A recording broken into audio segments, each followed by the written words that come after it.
Coming up, why in the world would Iowa push away its NIL collective? You are Locked On Big Ten, your daily podcast on the Big Ten Conference. Part of the Locked On Podcast Network. Your team every day.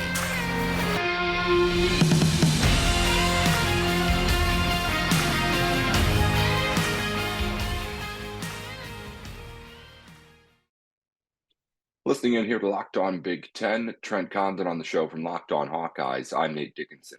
We're here to talk a little bit about NIL and a weird situation going on over with Iowa, Trent. NIL group The Swarm, which had been the main, I guess, money collector, if you want to call it that, for Iowa Hawkeyes athletics in the NIL business. They'd been working with the university, but are not doing that anymore. What exactly happened before we get into why it happened? Well, it's kind of twofold. And in fact, some news that just came out here just moments ago, the University of Iowa and Gary Barta just put out something on Facebook and social media, Twitter and Instagram, talking about, though we have worked with the Swarm a little bit, we are running into Title IX complications, tax complications, and the like. And because of that, we cannot release information as it pertains to season ticket holders. So really, I think that's the biggest kind of stopping point right now with the Swarm Collective. They have worked with the athletic department trying to get the information of the most important people, the season ticket holders, and trying to get in front of them and explaining what they are and what it means for student athletes. And the athletic department has been very reluctant to do that. In fact, went a little step further today and saying that we can't. Our terms and conditions say that we cannot release that information. So that's where they are. I know Brad Heinrichs, who runs the Swarm Collective. He was a former athlete at the University of Iowa. He was a golfer in the mid-90s. He's an actuary. He's got a lot of money, put a lot of his own money into this to get it off the ground. And, he's just looking for a little bit of help from the athletic department. Other athletic departments have done that. You see in Ohio State what they have done. And in fact, Gene Smith has gone out and said, yes, donate to the collective. Go and do that for Ohio State. Gary Barta, though, unwilling to do that. And it's creating certainly a lot of back and forth between the two parties right now. It seems very short-sighted, but Gary Barta, throughout his career as the athletic director at Iowa, he's been short-sighted a lot. I'm still a little confused here. When you talk about tax stuff, when you talk about Title IX stuff, that's not Iowa exclusive stuff. Is this something that other schools are going to have caution with? Is this something where Iowa messed something up at some point to cause these problems? I don't understand why it's only Iowa that's having these concerns.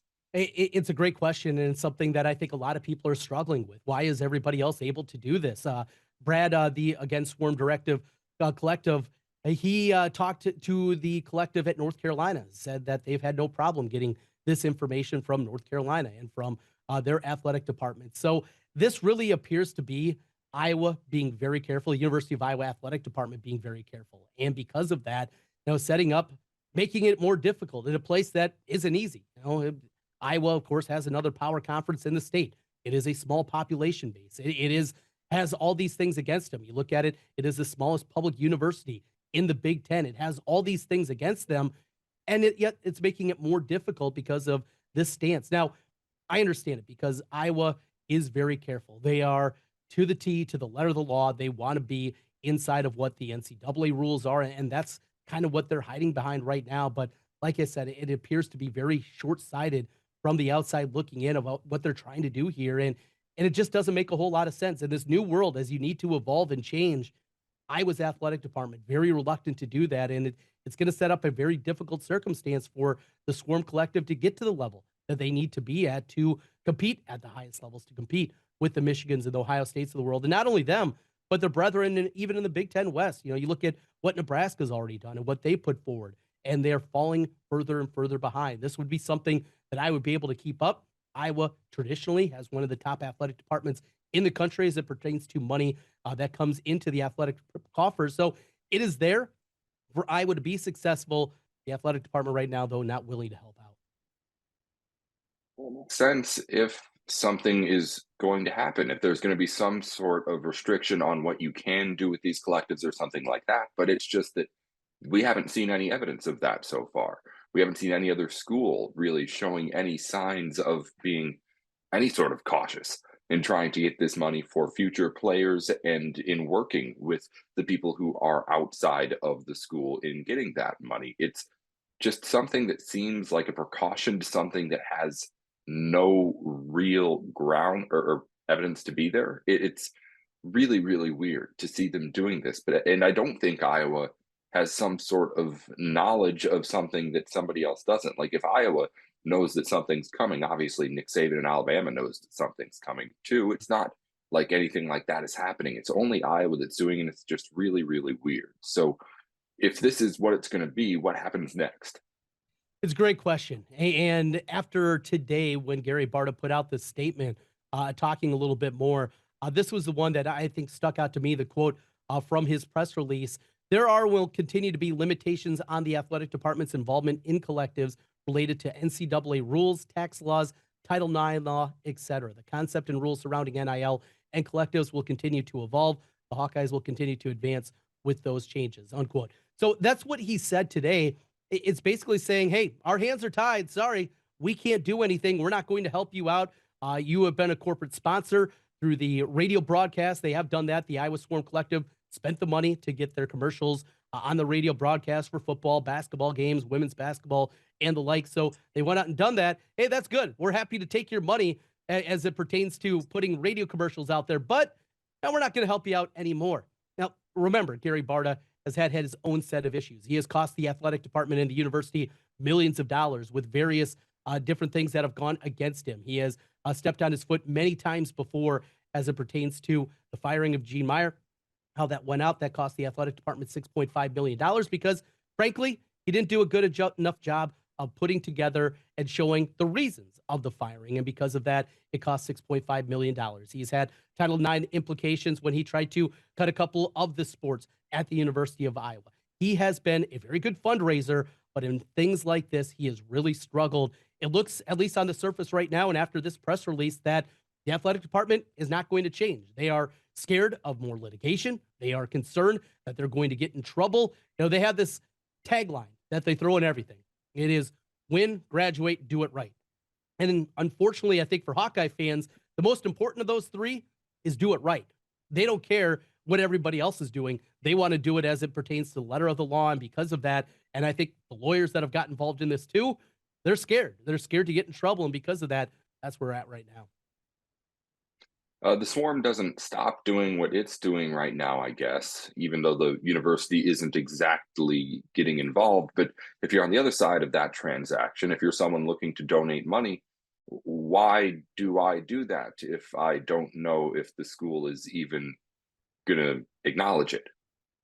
That's going to be the story now for the Swarm Collective. And they're trying to continue to advance the number. Now, after the commitment of Cade McNamara, they went from a couple hundred members that had donated to it to well over 1,000. I think there are over 1,200 people now that have donated to it. It's something from the lowest levels where it's about $200 a year. It's like $19 and change a month. I think it's $19.58 last year, $19.58, 1958, Iowa's national championship in football. So you can donate in that level and obviously on the way up. So a lot of people have got involved, but this would be something very easy for messaging. And that's what they're trying to get to. And you know, there's so many people that don't understand this changing environment. You write your check. We have the I Club, and it's been around for decades here at the University of Iowa. The I Club is something where they go around in the springtime. Gary Dolphin, now the voice of the Hawkeyes, he goes out. It's the chicken dinner, right? You go there, you hear one of the coaches speak, you hear from Kirk Ferentz, you hear from Fran McCaffrey, some of the other coaches from the non-revenue sports, and you hear from them. And you go and you shake your hands and you do those things, and you donate your $100, $200, $300 a year, and you're part of the I Club. Well, the Swarm Collective obviously does a whole lot more. I mean, that is something that goes back to the student athlete. But getting that messaging out there now for the Swarm Collective and getting in front of the right people. The right people are the people that buy tickets, the people that are there game in and game out, the 70,000 in Kinnick Stadium, the 15,500 that are inside of Carver Hawkeye Arena. Those are the people that you want to get in front of.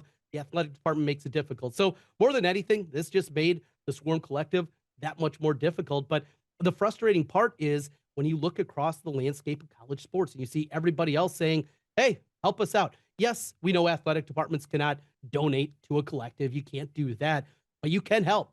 And Iowa's unwillingness and the athletic department's unwillingness is going to set this up in a very difficult nature going forward. So it just made Brad Heinrich's job that much more difficult, and the Swarm Collective.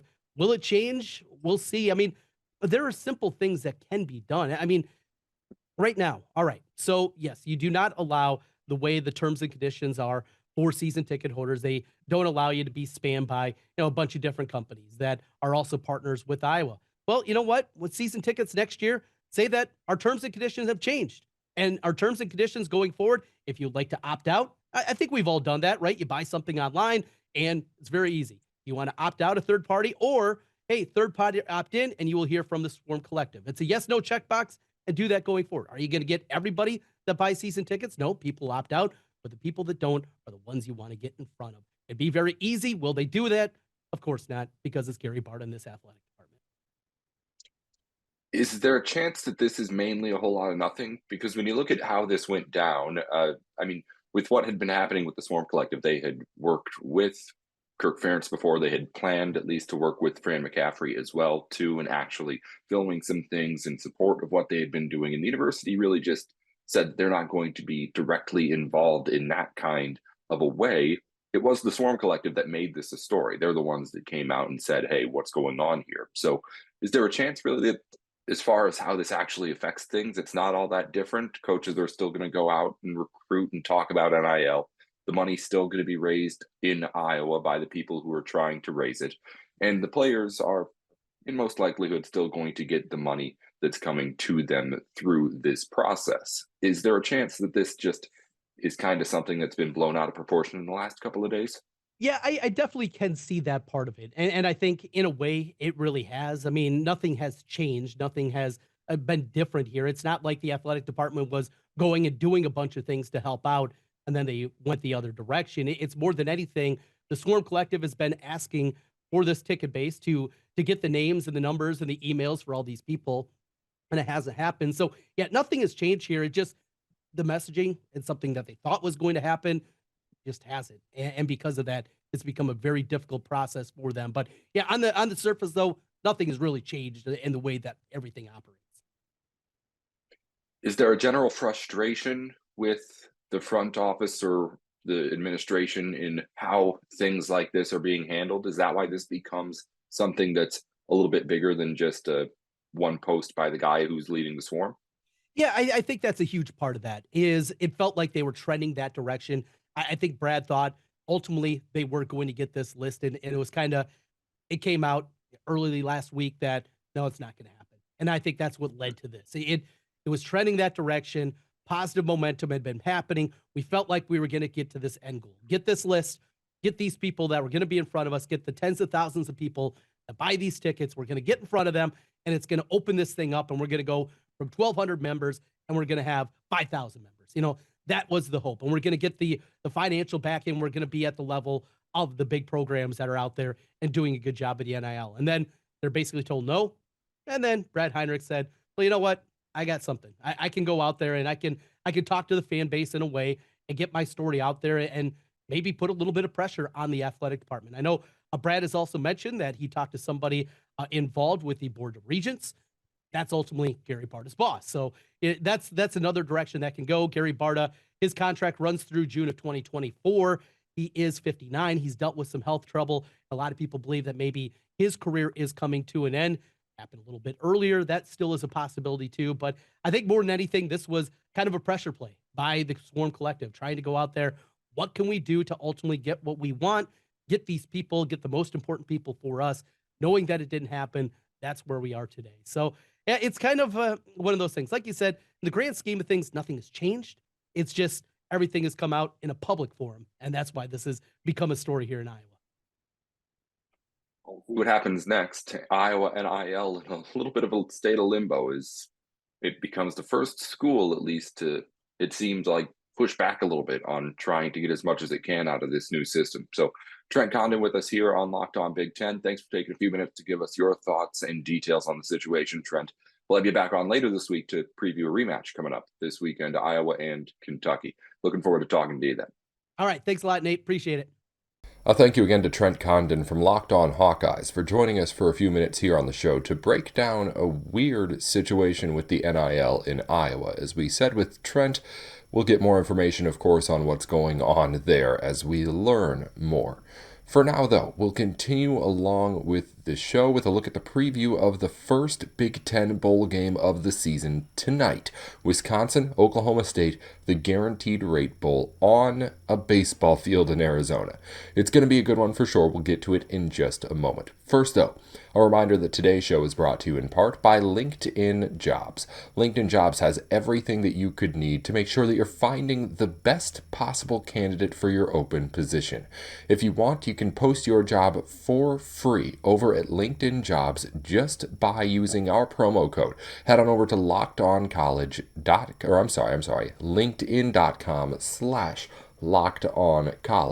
LinkedIn.com/LockedOnCollege to post your job for free. LinkedIn has the biggest network of professionals out there, so if you want to find the right person for the job, you can do it over at LinkedIn Jobs. All right, let's preview the first Big Ten bowl game of the season.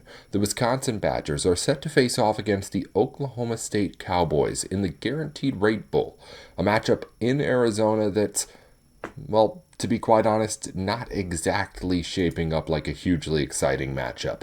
For starters, both of the starting quarterbacks for these teams are out of this game. It will not be Spencer Sanders for Oklahoma State. It will not be Graham Mertz for Wisconsin. Both those players are already in the transfer portal. So, what will we see for both teams? Well, it's looking at least a little bit like Garrett Rangel's going to be the guy for Oklahoma State, freshman out there. He's someone who has played in a couple of games out there for the Cowboys already. And if he is able to go out and have a huge game, he could easily win this one for the Cowboys. But this is a freshman who has very little experience. Not 100% sure who's going to be starting for Wisconsin, but the big name that you need to know, Braylon Allen, is going to be playing in this game. Ches Malusi, while we're at it, is going to be playing in this game. So those are a couple of big gets for Wisconsin, to be able to have those two guys out there on the field. This guy in Sanders is a quarterback, though, who was at least relied on in Oklahoma State in a way that Wisconsin is not used to relying on its quarterbacks. Last game of the regular season was not a win. 381 passing yards against Oklahoma. 391 passing yards against Texas. This guy, obviously, in a Mike Gundy offense, is a passer who is relied on in that offense. So if you're throwing a guy out there, like, say, a freshman in Dangle, is he going to be able to fill those shoes right away? That's the question. I would suspect that the answer is not quite. Maybe he looks good, but I don't think he's able to be at least the full playbook out there that you would want out of your starting quarterback who's been there the whole year. With that all being said, I think for all of those reasons, you can lead toward a reason to be pretty optimistic going into this matchup if you're a Badgers fan. Nobody on the Oklahoma State offense is really looking like they're going to be able to break this game open if it's not Sanders under center. Like, there's nobody else who is just going to take the team on his back. The defense is losing a whole lot of players for either transfer reasons or other reasons at Oklahoma State's side. Wisconsin's losing stuff on defense too, of course. But as far as just like who has a more complete team out there, at least the team that they had most of the season that made things work, it's without a doubt Wisconsin. That offense has its running backs. The offensive line is still fine there. It's going to be at least a version of this same Wisconsin team. Whereas on the Oklahoma State side, you lose your quarterback in there in a pass-heavy offense. It's not the same kind of story. So if you're a Wisconsin fan, I think you can lean on the facts that the thing that Wisconsin does well is going to help it here in this matchup, at least leading up to things. The Badgers are not a team that throws the ball. The Badgers are not a team that's going to need to get into a high-scoring shootout to win this game. If things get ugly, if things turn into a ground-and-pound matchups with two backup quarterbacks out there, that all plays into Wisconsin's favor. It's all big stuff that works for them. This game could end up playing out a whole bunch of different ways. It could end up being some sort of high-scoring battle where neither of the defenses are able to stop anything because they're both losing players too. But the signs all point to things being much more like a classic Big Ten football game. Not a whole lot of really talented passing through the air, a whole lot of really good running, at least on the Wisconsin side. We'll see what Oklahoma State brings out. And to be quite honest, not too pretty football. That's what I'm expecting here at the Guaranteed Rate Bowl between Wisconsin and Oklahoma State. And because of that, I have to give the edge to the Badgers. The experts do too. Wisconsin comes in as a 3-point favorite. But I think that really just the game script going into this one, the way that things are most likely to play out with the players who are going to be on the field, it points to Wisconsin having an easier time getting this win than Oklahoma State does. The way that this game is projecting like it could be played, it's the way that Wisconsin wants to play a football game, not the way that Oklahoma State does. That's just my thoughts going into it. Of course, we will have reaction for you after the matchup here on Locked On Big Ten. As we wrap up things on the program today, a reminder, today's episode is brought to you in part by the NHTSA. You're hanging out with some friends and putting back a few drinks. A few becomes a few too many as the night winds down. You and other people start to head out. You think of calling for a ride, but no, you live nearby. You can make it home okay. It's not a big deal. What are the odds you'll end up getting pulled over anyway? And even so, what's the worst that could happen? Your insurance goes up, you lose your license, your job, you total your car, you kill someone. Everyone knows about the risks of drunk driving. The results are tragic and often deadly. However, that still doesn't stop everyone from getting behind the wheel while under the influence. That's why police officers are out there right now looking for impaired drivers on our roads, to save lives. So if you think you're okay to drive after a few drinks, think again. Play it safe and plan ahead to get a ride. It only takes one mistake to change your life or someone else's forever. Drive sober, or get pulled over. This is the message from NHTSA. Once again, thanks for making Locked On Big Ten your first listen every weekday. Now make Locked On Sports Today your second listen. Peter Bukowski brings you the biggest stories from around the sports world in 20 minutes. Get the analysis and opinions before anyone else with our local and national experts and insiders. Locked On Sports Today, available on YouTube and wherever you get your podcasts. Wrapping up with just a couple of stories from around the Big Ten. In Big Ten basketball news, Penn State's Jalen Pickett is the Big Ten basketball player of the week, and once again Bryce Sensabaugh wins Big Ten freshman of the week for Ohio State. On the women's side, a pair of Big Ten player of the week recipients, co-players of the week, are Genesis Bryant of Illinois and Michigan's Leah Brown. Also, in Joe Lunardi's latest bracketology release, the Big Ten has 10 teams in his field of 68. Those 10 in no particular order: Iowa and Rutgers, Purdue, Ohio State, Illinois, Indiana, Maryland, Wisconsin, Penn State, and Michigan State. Also, the Northwestern Wildcats are the second team out in that field, so a potential 11th team on the verge of getting in, according to Lunardi. In recruiting news, one big recruitment commitment for the Michigan State Spartans. Four-star 2024 corner Jalen Thompson has committed to Michigan State out of Murfreesboro in Tennessee. Only thing on the Big Ten calendar today, aside from the Wisconsin Bowl game against Oklahoma State later tonight, Michigan State Hawkeyes on the road. They'll face off against Ferris State this evening. Those two events, the only two events on the Big Ten calendar for today. That's all for Big Ten sports in Locked On Big Ten here today. I'll be back tomorrow with more. We'll recap, of course, the Wisconsin and Oklahoma State matchup and get you anything else that you need to know from around the conference. It's going to be a big week and weekend in Big Ten sports. You're going to want to tune in here the rest of the week on Locked On Big Ten. Be sure to follow in wherever you get your podcasts at Locked On Big Ten with a 10 at the end when you're typing it out, not T-E-N. And I'm Nate Dickinson at Nate with Sports on Twitter. I'll talk to you soon. This has been Locked On Big Ten.